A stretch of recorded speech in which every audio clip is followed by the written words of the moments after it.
ਦੇਸ਼ਾਂ ਵਿਦੇਸ਼ਾਂ ਦੇ ਵਿੱਚ ਬਾਬਾ ਜੀ ਐਂਟਰਟੇਨਮੈਂਟ ਦੇਖ ਰਹੇ ਸਾਰੇ ਹੀ ਸਰੋਤਿਆਂ ਨੂੰ ਮੇਰੇ ਵੱਲੋਂ ਯਾਨੀ ਕਿ ਹਰਪ੍ਰੀਤ ਸਿੰਘ ਮਾਹੀ ਵੱਲੋਂ ਇੱਕ ਵਾਰੀ ਫੇਰ ਤੋਂ ਪਿਆਰ ਭਰੀ ਸਤਿ ਸ਼੍ਰੀ ਅਕਾਲ। ਦੋਸਤੋ, ਜਿੱਦਾਂ ਕਿ ਅਸੀਂ ਅੱਜ ਤੁਹਾਨੂੰ ਸਵੇਰ ਤੋਂ ਕੁਝ ਰਿਕਾਰਡਿੰਗ ਦਿਖਾਈਆਂ, ਅਸੀਂ ਇਸ ਵੇਲੇ ਹੈਗੇ ਆ ਦਾ ਸਿਟੀ ਆਫ ਬਿਊਟੀਫੁਲ ਚੰਡੀਗੜ੍ਹ ਦੇ ਵਿੱਚ।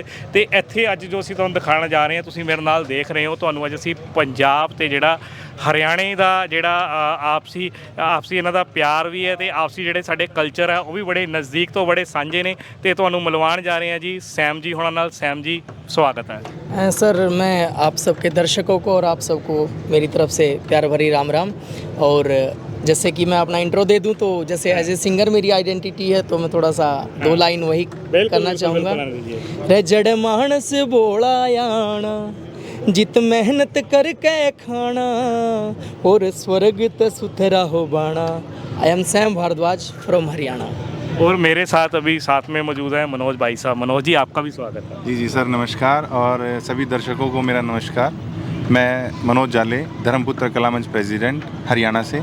और आज चंडीगढ़ में मेरी टीम ने जो परफॉर्मेंस की है, चंडीगढ़ की जो पब्लिक है उसका बहुत बहुत धन्यवाद। इतना सपोर्ट मुझे मिलता है हर बार, और बार बार आने का हमारा जो मन रहता है वो इसलिए रहता है कि यहाँ का जो सपोर्ट है सर बहुत गजब है। आज बड़ा अच्छा हमारे साथ सुमेल है, एक कलाकार है और एक कलाकार को प्रमोट करने वाले हैं ना। जब हम कला की बात करते हैं, यहाँ पर आते हैं, तो सबसे बड़ा हमें जो हौसला होता है, जो हमें जो पावर मिलती है वो हमारी ऑडियंस से मिलती है, ठीक है ना। आज सैम जी, आपने चंडीगढ़ में जो परफॉर्म किया, आपको कैसा लगा करके? कैसे जब वो स्टेज के सामने लोग नाच रहे होते हैं ना, तो सिंगर का जो वो मनोबल है बहुत बढ़ता है। कैसे लगा आपको? सर एक्चुअली कई बार ये होता है कि हम कहीं जाते हैं और लाइक कई बार बाहर प्रोग्राम किए साउथ साइड के हैं, तो हमें वहाँ समझने वाला कोई नहीं होता। We are a good entertainer only there. लेकिन यहाँ पर चंडीगढ़ हरियाणा इतना कुछ खास बात नहीं है, तो सभी के सभी लोग इतना एंजॉय कर रहे थे और उनके साथ मुझे भी खुद से ये हो रहा था कि हाँ और एंजॉय मैं कर रहा हूँ, क्योंकि वो एंजॉय कर रहे थे तो मैं एंजॉय कर पा रहा था। ऑडियंस बहुत अच्छी थी सर। क्या बात है सर। जैसे देखो, जो भी जितनी भी ऑडियंस थी वो आपकी मेहनत से थी, है ना। आप जब मेहनत करने लगते हो तो बहुत मेहनत लगती होगी यहाँ तक ऐसे स्टेज प्रोग्राम कराने में, बनाने में। बिल्कुल सर। सबसे पहले तो मैं धन्यवाद करना चाहूँगा चंडीगढ़ टूरिज़्म का, जो बार बार हर स्टेट से कलाकारों को बुला के चंडीगढ़ में मंच दे रहे हैं और पूरे इंडिया के फोक को प्रमोट कर रहे हैं। दूसरा, जो कलाकार है, कलाकार का काम है एंटरटेन करना, और हम केवल एंटरटेन करने के लिए पहुंचते हैं, लेकिन यहाँ की जो पब्लिक का सपोर्ट है उससे हमारी कला निखरती है। जो हमारी कला है उसको देखने के लिए अगर पब्लिक नहीं होगी तो हम अपने कला को किसको दिखाएंगे। सबसे बड़ी चीज़ है कि बहुत इवेंट हमारे साल भर चलते ही रहते हैं, लेकिन जो चंडीगढ़ का क्राउड है या यहाँ का जो प्यार है वो देखने से ही बनता है। वो आप लोग भी देखते हैं और हम लोग भी देखते हैं, तो मज़ेदार रहता है, बहुत मज़ेदार। सैम जी, हम आपको देख रहे हैं, जैसे आपने अभी वेस्टर्न और हरियाणा की पगड़ी डाली है ना। पगड़ी वो बोलते हैं किसी भी कौम की हो, कैसे भी हो, वो शान जो है ना, वो शान का प्रतीक होती है। तो कैसे, मतलब आपको कैसे लगता है कि जब आप हरियाणवी में अपने कल्चर को प्रमोट करते हो, साथ में अपने इस चीज़ को प्रमोट करते हो, कैसे लगता है? सर सबसे बड़ी बात एक ही लाइन में मैं ख़त्म करना चाहूँगा, I am proud to be a Haryanvi. क्या बात है सर। मैंने आपके सुर सुने, आपके सुर बहुत अच्छे हैं। तो आपने ये इसकी जो शिक्षा है ये कब से लेनी है? सर एक्चुअली मैं एक म्यूज़िक टीचर भी हूँ। मैं एक स्कूल में वर्किंग हूँ। आरकेपी स्कूल है हमारा मदीना में। और साथ साथ मैं बच्चों को भी ट्रेन करता हूँ, और सर बच्चों से भी सीखने को मिलता है। हम एज ए ट्यूटर तो मैं वहाँ पर हूँ, लेकिन कई बार क्या होता है, सीखने वाला होना चाहिए, तो ज्ञान कहीं से भी मिल सकता है। तो मैं बच्चों से भी सीखता हूँ, और फिर सर के लिंक में मैं रहा तो सर से भी मैंने बहुत कुछ सीखा, और इनके आशीर्वाद से आज आप लोग सबके सामने हूँ। सैम जी, जैसे हर कलाकार की एक वो चाहत होती है ना, उसकी बहुत बड़ी फॉलोइंग हो, उसके लाइक बहुत ज़्यादा हो, उसको चाहने वाले बहुत हो ना। हर कोई जो भी सिंगिंग में आता है यही सोच के आता है कि मैंने आना है और शाना है, ठीक है ना। हर एक का कोई ना कोई वे बनता जाता है। कोई कैसेट के थ्रू आज के ज़माने में हिट हो रहा है, कोई ट्रैक करके हो रहा है, या कोई यूट्यूब पे ऐसे ही वायरल हो जाता है ना। तो आपको क्या लगता है कि जो सुनने वाले हैं, ठीक है ना, उनका टेस्ट आज के समय में कैसा आपको लगता है? कैसे, मतलब जो भी है उनको सुरीला सुनना चाहिए? सर मैं ऑडियंस को एक ही बात कहना चाहूँगा, आप सबका छोटा भाई हूँ, किसी का बड़ा रहा हूँगा, तो अच्छा सुनिए, उससे अच्छे संस्कार मिलेंगे। अभी बुरा सुनोगे तो ऑब्वियसली फिर वो बुरी ही चीज़ें हमारे बीच में आएंगी। अभी हम यहाँ चंडीगढ़ में खड़े हैं, ये पंजाब और हरियाणा दोनों की राजधानी है ना। हम बात करें पंजाबी म्यूज़िक की, तो अभी पंजाबी इंडस्ट्री में जो म्यूज़िक चल रहा है वो बहुत ज़्यादा हाई पिच वाला चल रहा है, हड़के लड़के वाला चल रहा है। हरियाणा में भी कुछ ऐसा है? सर पंजाब वैसे तो हमारा बड़ा भाई है, तो लेकिन हरियाणा के अगर आप म्यूज़िक सुनोगे आजकल तो बहुत अच्छे अच्छे सॉन्ग्स हरियाणवी के आपको यूट्यूब पे देखने को मिलेंगे। और एक हमारा जैसे सॉन्ग है 52 गज का दामन पैर। सर ऐसे नहीं, वो सुर के साथ होगा। सर लिरिक्स हैं 52 गज का दामन पैर मटक मटक चालूंगे। एक्चुअली मेरे को ना लिरिक्स क्लियरली याद नहीं आ रहे उस सॉन्ग के। एक्चुअली हमारे जो है ना व्यूज़ इतने हो चुके हैं, हाईएस्ट है वो यूट्यूब पे। आप सुनिएगा उसे, मेरे को लिरिक्स प्रॉपर याद नहीं आ रहे, नहीं तो मैं आपको जरूर 2 बोल सुनाता। अच्छा देखो, वैसे हर एक सिंगर को अपने जो गीत हैं वो मतलब पसंदीदा होते हैं ना, क्योंकि मेहनत भी बहुत लगती है। कोई जब कोई सॉन्ग सामने आता है उसके पीछे कंपोज़र की मेहनत होती है, म्यूज़िक डायरेक्टर की मेहनत होती है ना। तो एक जैसे माँ के भी 5-7 पुत्र होते हैं, लेकिन इनमें से एक लाडला होता है। आपका सबसे जो फेवरेट मतलब जो गाना है वो कौन सा है? सर मेरा काके हमें जी बिल्कुल सर, मेरा एक ही फेवरेट है जिसमें मैं मैसेज भी देता हूँ लोगों को। रे चंद्र शेखर भगत सा, चंद्र शेखर भगत सा, जुनून कड़े ते ल्याओगे। क्या बात है। इस नशे पते से मैं सबको चाहूँगा कि वो दूर हो जाएं। जय पड़ी देश ने ज़रूरत ते भाइयों, खून कड़े ते ल्याओगे। क्योंकि सर आजकल नशा इतना बढ़ गया है कि रगों में खून की जगह नशा बहने लग गया है। तो उन सबको मैं इतना ही मैसेज देना चाहूँगा कि नशे पते से दूर हो जाइए। आपके घर आपकी मम्मी है, आपके भाई हैं, वो आपका इंतज़ार करते हैं कि हमारा बेटा आएगा, और हम कहीं और होते हैं। तो आप सबसे मेरी रिक्वेस्ट है, जितना अवॉइड कर सकते हो तो प्लीज़, और छोड़ ही सकते हो तो सोने पे सुहागा। क्या बात जी सर। क्या बात है, आपने बहुत अच्छा मैसेज दिया नशों के खिलाफ। तो मनोज जी आपसे बात करते हैं, ठीक है। जैसे आप यहाँ पर कलाकारों को इंट्रोड्यूस कराते हो है ना, कलाकार आपके पास आते हैं, तो जैसे आपका कला मंच है ना, तो क्या अभी जो पहले था, पहले बहुत क्रेज़ था, क्या अब भी वही क्रेज़ है कि थोड़ा कमी आई है इसके अंदर? कमी तो नहीं कह सकते सर, क्योंकि आजकल डिजिटल मीडिया आने से मेरी जो सोच है उससे हमारा जो कल्चर है वो और ज़्यादा बढ़ रहा है, फैल रहा है। क्योंकि पहले केवल मात्र हम मंच के सामने ही दिखा सकते थे, अभी डिजिटल होने की वजह से ना यूट्यूब मीडिया है और बहुत सारी ऐसे मीडिया के साथ हम काम कर रहे हैं कि पूरे इंडिया में जो परफॉर्मेंस हुई है उसको वर्ल्ड वाइड कहीं भी आप देख सकते हैं। तो इससे क्या है कि कल्चर प्रमोशन जो है सबसे ज़्यादा हो रहा है और अच्छा प्रमोशन हो रहा है। तो कुछ जो कमियां रहती हैं उन कमियों को भी सुधारा जा सकता है।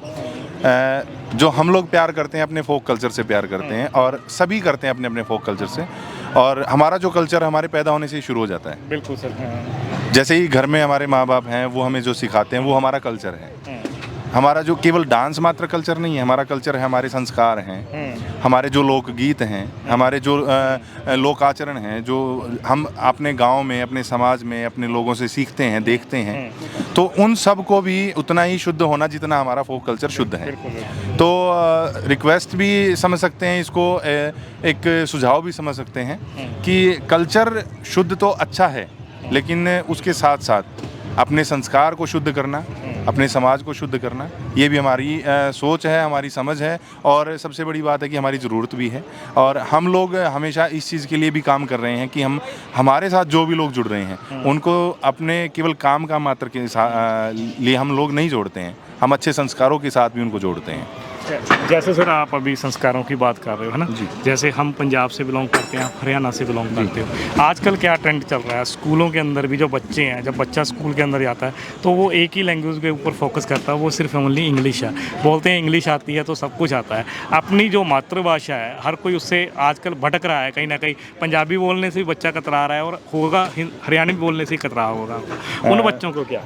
बिल्कुल, आपने बहुत सही बात कही है कि हम लोग जैसे गांव से निकलते हैं और शहरीकरण जो हुआ, उस शहरीकरण में आते आते हमने क्या किया, अपनी पेट लैंग्वेज जो हमारी लैंग्वेज होती है, हरियाणा की हरियाणवी है, महाराष्ट्र की मराठी है, पंजाब की पंजाबी है, उस लैंग्वेज को छोड़ के हम इंग्लिश की तरफ भागते हैं। सबसे बड़ी चीज़ मैं आपको बताता हूँ, जो मुझे भी किसी अच्छे ज्ञाता ने बताई।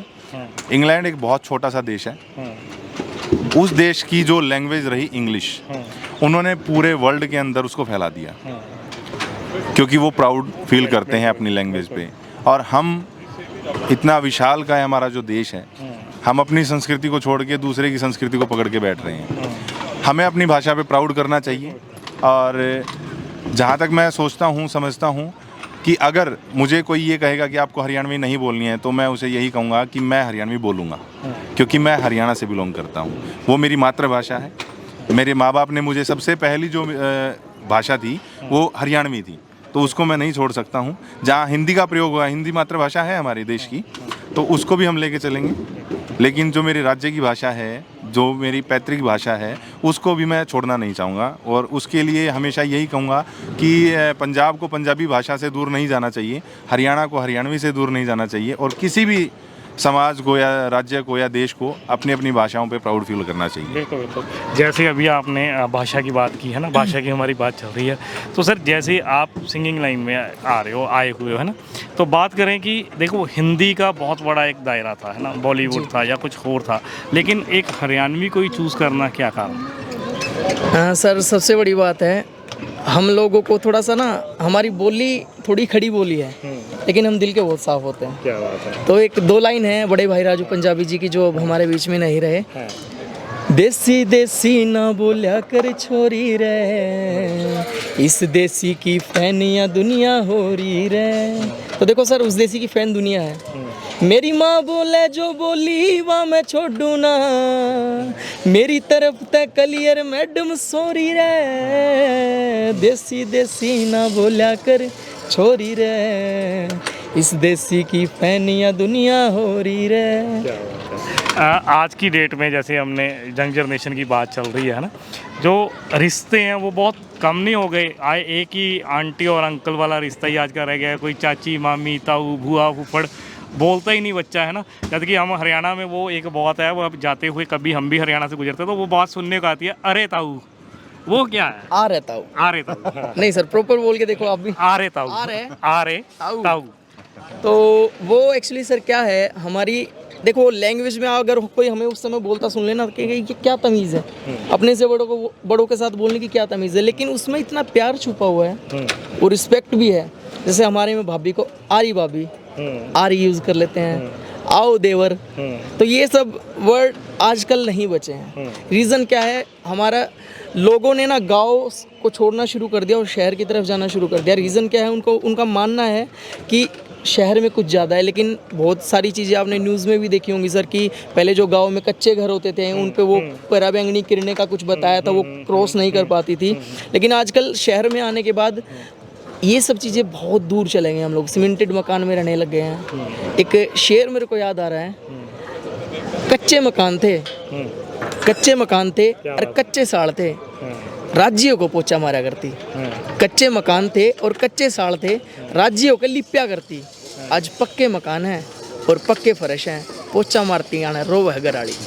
तो सर यही है कि जब कच्चे मकानों को लिपा जाता था गोबर से और मिट्टी से, तो उनकी खुशबू अंदर ही रहती थी हमारे, उस खुशबू के अंदर हम रमे रहते थे। आज मार्बल के फर्श हो गए हैं, सब कुछ सीमेंटेड हो गया है, तो सर वो थिंकिंग भी तो फिर बदलती जाएगी ना। बिल्कुल आपने बात की जैसे कि ये जो मिट्टी है हमारे पंजाब की है, चाहे हरियाणा की है, ऐसी मिट्टी है जैसे चाहे तो ये पूरे हिंदुस्तान का, पूरे वर्ल्ड का पेट भर सकती है, ठीक है, क्योंकि सबसे उपजाऊ जो मिट्टी है यही यहाँ की मानी जाती है।